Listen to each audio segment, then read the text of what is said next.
బీరకాయ ఫ్రై అయితే రెడీ అయిపోయిందండి. చూడడానికి కొంచెమే ఉంది కదా, టేస్ట్ మాత్రం చాలా బాగుంటుంది. ఒక స్పూన్ వేసుకుంటే చాలు, రైస్ మొత్తం కలిసిపోతుంది. ఈ బీరకాయ హెల్త్కి కూడా చాలా మంచిది.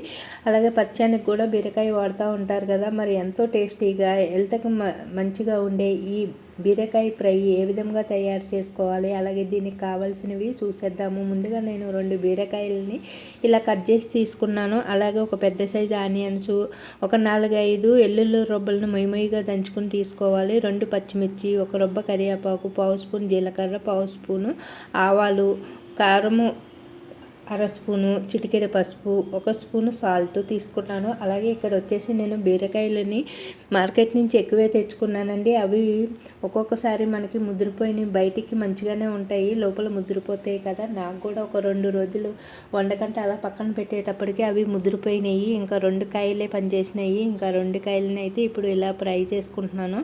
చూడటానికి తక్కువే ఉన్నా కానీ మనకి రైస్లోకి సరిపోతుంది, ఒక ముగ్గురికి సరిపోతుంది ఈ ఫ్రై అనేది. అందుకని చెప్పేసి ఇంకా మరి వాటితో పాటు ముదిరిపోయిన వాటితో పాటు ఉన్న 2 బీరకాయలను కూడా పాడేయలేము కదండి. అందుకనే ఇలా ఫ్రై అయితే చేసేసుకుంటున్నాను. ఇప్పుడు ముందుగా తయారు చేసే విధానాన్ని చూసేద్దాము. మనం అన్నీ రెడీ చేసి పెట్టుకున్న తర్వాత ముందుగా ఒక గిన్నె స్టవ్ పై పెట్టి స్టవ్ ఆన్ చేసుకుని 2 టేబుల్ స్పూన్లు నూనె వేసుకోవాలి. నూనె వీటెక్కిన తర్వాత పచ్చిమిర్చిని, కరివేపాకుని, అలాగే పోపు దినుసులను కూడా వేసి దూరగా వేపించుకున్న తర్వాత మనము ఉల్లిపాయ ముక్కలను కూడా వేసుకుని వేపించుకోవాలి ఇక్కడ చూపిస్తున్న విధంగా. అలాగే మీకు పోపు దినుసుల్లోని మినపప్పును కూడా వేసుకోవచ్చు ఇష్టం ఉన్న వాళ్ళు. నేను ఇక్కడైతే మినపప్పును వేయలేదు, ఇంకా ఆవాలు జీలకర్ర మాత్రమే వేసానండి.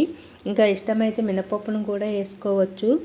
ఇంకా ఇప్పుడైతే ఇలాగా ఉల్లిపాయ ముక్కల్ని దోరగా వేపించేసుకుంటున్నాను ఇక్కడ చూపిస్తున్న విధంగా. ఇలాగ దోరగా వేపించుకున్న తర్వాత మనము మంట అనేది మీడియంలోనే పెట్టుకోవాలండి. చూడండి, నేను హైలో అయితే ఏం పెట్టలేదు. మంట అనేది మీడియంలో పెట్టడం వల్ల మనకి అన్నీ ఈక్వల్గా ఎగితి మాడిపోకుండా, అలాగే కర్రీకి కూడా టేస్ట్ బాగుంటుంది. ఇప్పుడు దోరగా వేగిన ఉల్లిపాయ ముక్కల్లోకి ఇలాగా కట్ చేసి పెట్టుకున్న బీరకాయ ముక్కల్ని వేసేసుకోవాలి. ఈ బీరకాయ ముక్కల్లోని వాటర్ ఎక్కువ ఉంటుంది కదా, ఇంకా వాటర్ అంతా పోయేటంత వరకు ఫ్రై చేసుకోవాలన్నమాట. చూడండి ఇక్కడ చూపిస్తున్న విధంగా. మరి నేనైతే తీసుకొచ్చినప్పుడు మార్కెట్ నుంచి తీసుకొచ్చినప్పుడు కేజీ తీసుకొచ్చానండి. ఇంకా బయటికి మాత్రం అవి లేతగానే కనిపించినాయి. ఇంక ఇంటికి వచ్చినాక 2 రోజులు పక్కన పెట్టేసుకుని ఇంకా కర్రీ వండుదామని చూసేటప్పటికి లోపల అన్నీ టంగడాలు అయిపోయినాయి, అంటే ముద్రిపోయినాయండి. ఇంకా 2 కాయలు అయితే మాత్రం పనిచేసినాయి. ఇంకా 2 కాయలని ఇప్పుడైతే నేను ఇలా ఫ్రై చేసేసుకుంటున్నాను. ఇప్పుడు ఇలాగా బాగా కలుపుకున్న తర్వాత మూత పెట్టి 1 నిమిషం అలాగే ఉంచాలి. బీరకాయలోని వాటర్ ఉంటాయి కదా, బీరకాయ ముక్కలోని వాటర్ అనేది బయటకు వస్తుంది ఇలా మూత పెట్టడం వల్ల. మళ్ళీ మూత తీసి ఒకసారి ఇలా బాగా కలిపేసుకోవాలి ఇక్కడ చూపిస్తున్న విధంగానే. ఇలాగా కలిపేసుకుని మళ్ళీ ఒకసారి మూత పెట్టుకోవాలి. ఇలాగే మొత్తము ముక్కల్లోనే ఉన్న వాటర్ అంతా ఎగిరిపోయేటంత వరకు ఇలా మనము మూత పెట్టుకుంటూ కలుపుకుంటూ నెమ్మదిగా వేపించుకోవాలి ఇక్కడ చూపిస్తున్న విధంగానే.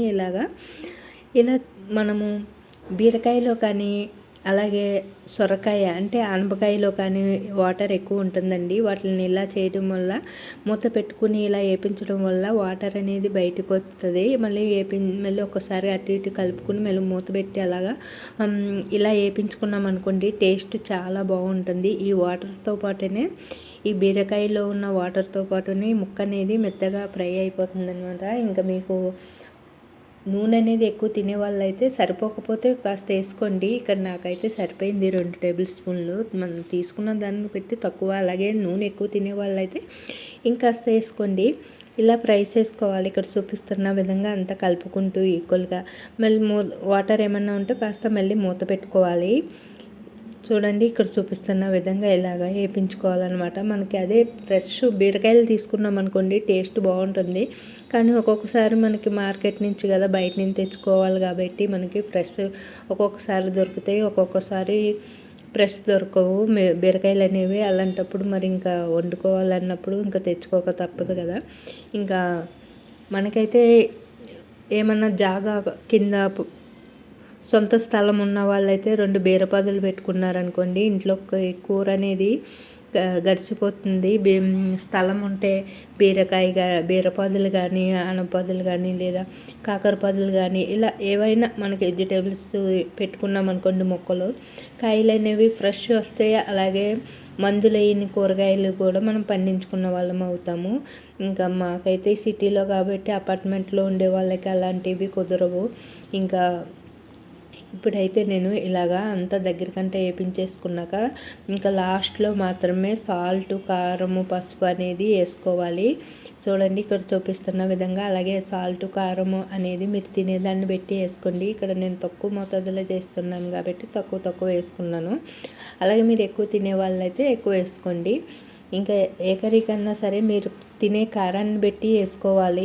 ఇంకా ఎవరికి వాళ్ళు కొంచెం మంది కారం ఎక్కువ తింటారు, కొంచెం మంది కారం తక్కువ తింటారు కదండి.